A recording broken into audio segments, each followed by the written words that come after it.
اور جب درد ہوتا ہے تو آنسو خود بخود نکل پڑتے ہیں، اور تمہاری آنکھ کا ایک آنسو اسے 7 سمندروں سے بھی زیادہ عزیز ہے۔ پھر وہ تمہیں تھام لیتا ہے۔ صبر کی منزل بہت خوبصورت ہوتی ہے، کیونکہ وہ تمہیں اچھے تک پہنچانے کے لیے ہی اس برے سے گزارتا ہے، اور یہ بھی برا نہیں ہے، بس مشکل ہے۔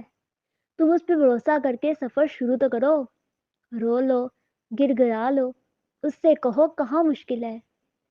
پتہ ہے کہ ایک وہ انسان جس کے حصے میں قسمت صبر کی مقدار زیادہ لکھ دے، وہ تھک بھی جاتا ہے، 1000 بار گرتا ہے، پھر خود کو اکٹھا کر کے اٹھتا ہے۔ پتہ ہے کیوں؟ کیونکہ وہ کمزور دل والا تو ہوتا ہے، مگر مضبوط ایمان رکھتا ہے۔ پھر اللہ اس کے حصے میں کچھ ایسی آزمائشیں لکھ دیتا ہے جو اس کے دل کو مضبوط کرنے کے لیے ضروری ہوتی ہیں۔